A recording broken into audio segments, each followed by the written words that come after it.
Hey y'all, welcome to Curiosity by Design. Today we're reading Invisible Labor, a labor that happens because the system is incoherent. The reminding, the translating, the smoothing, the chasing, the emotional buffering, the I'll just handle it. That keeps everything from falling apart. For a while, that can look like generosity. It can look like competence. It can look like being good at helping. But sometimes what we call helpfulness is actually a person becoming the backup operating system. So today's question is, who becomes the infrastructure when the system fails? Have you ever thought, I guess I'm just good at helping, and then realize you've quietly become the system? That is the ache underneath today's episode. The moment where you are not officially in charge, but somehow everything keeps rolling through you.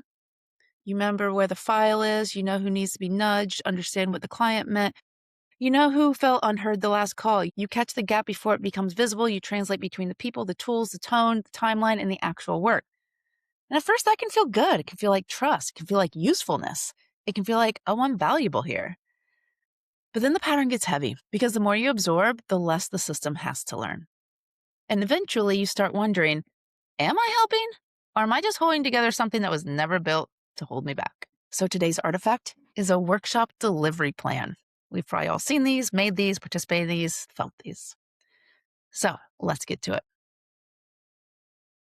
All right, so here is our official artifact for this week. Of course, this is a composite showing patterns that have shown up across many a workshop agenda or delivery plan. So on the surface, it looks solid. Has phrases, tasks, owners, due dates, statuses, dependencies, communication channels, approvals, decisions needed. It looks like that's where the work is held, right? And that matters because this is how a lot of systems present themselves. Organized, accountable, professional, coherent. All good things, right? But the question I want to ask is not, does the plan exist? The question is, what does this plan still require a person to carry? Because sometimes a system looks coherent on paper because someone is privately compensating for what it does not hold. Now let's take a look at the other artifact. This is the shadow artifact, not the official plan, but the privately carried layer. The apps note, the scratch pad, the mental load, the open loops, the things that fall through if no one person does not remember, notice, nudge, translate, prepare, or soften them. This is where invisible labor actually lives, not in the tasks, but in the vigilance around the tasks. Check if the facilitator feels clear, make sure no one feels lost, follow up privately, translate the feedback into something usable. If no one follows up, I'll handle that again. That last one is a whole architecture. If nobody owns it, I'll handle it. That's how a person becomes a system. Let's take a closer look. This artifact is teaching someone must absorb what the system refuses to hold. I can see three things happening here. First, memory becomes infrastructure. Remind the person, confirm the thing, bring the backup, check the version, send the note, remember the thing that no one else will remember until it breaks. If it has to be remembered by one person, it is not yet held by the system. And that is not a small thing. That means the system is borrowing a human mind as storage. And it's exhausting. Second, care becomes capacity. Make sure the facilitator feels confident. Make sure people are not feeling left behind. Make sure no one feels lost when they arrive. Hold the room energy if someone gets flustered. Smooth over the client concern. Follow up with the person who felt unheard. This is not just task management. This is relational vigilance. And the problem is not care. Care matters. Care is a part of good work. The problem is when the system starts treating someone's care as capacity and often not getting paid for it. The person becomes the patch. The room that feels seamless is because someone is carrying the friction. That workshop that felt calm, someone is likely absorbing the uncertainty. The team feels aligned because someone is translating the mess. The client feels held because someone is doing the emotional buffering. The plan looks successful because someone is preventing future failure privately.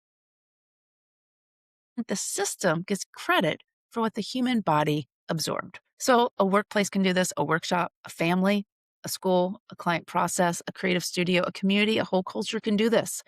It can look functional because someone keeps catching what the architecture drops.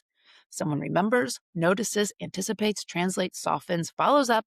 Someone makes it all make sense. And we call that person dependable, collaborative, thoughtful, the glue, the culture carrier, just really good at helping. But glue is not infrastructure and people are not systems. If the work only works because someone is always dissolving into the cracks, architecture is not working. It's being subsidized. We keep calling it a boundaries problem because the architecture would indict the system.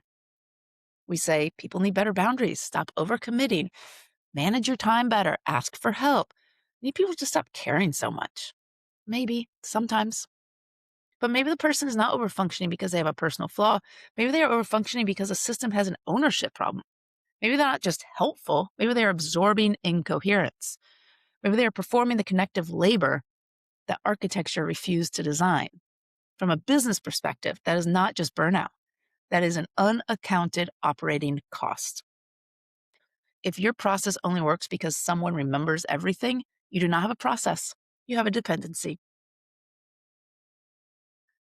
Here's the agency turn. Stop subsidizing broken architecture with human overfunctioning. We're tired. That does not mean stop helping. Help matters, care matters, responsiveness matters. Generosity is not a substitute for design, is not a project management system. Memory is not a workflow. If the same person is always catching the drop thread is not the problem. The architecture is. So the work here is to ask, what is being held by a person that should be held by the system? What keeps living in someone's memory instead of the workflow? What keeps requiring emotional translation instead of structural clarity? And what keeps getting called helpfulness? Because naming it as labor would require redesign. Agency starts when invisible becomes visible enough to redistribute, resource, or remove. So here's a question for y'all to practice with this week. Who becomes the infrastructure when the system fails? Look at one room this week, a process, a workshop, a family process, a client handoff, a launch plan, a meeting. Ask, who keeps remembering what the system does not record? Who keeps translating what the system does not clarify? Who keeps smoothing what the system does not repair? Who keeps following up because ownership is unclear? Who keeps making the work incoherent at personal cost? And what would need to change so that labor is named, shared, resourced, or no longer required? Invisible labor is not invisible because it is small. It is invisible because the system depends on not seeing it. Because if we saw it clearly, we would have to admit that the architecture is not actually holding the work. Someone is. And that person may look capable, they may look generous, they may look like the glue. But glue gets used up, y'all. People are not infrastructure. So I'll leave you with this. Who becomes the infrastructure when the system fails? Bring that to the table, drop the DMs. Let's talk and get to work.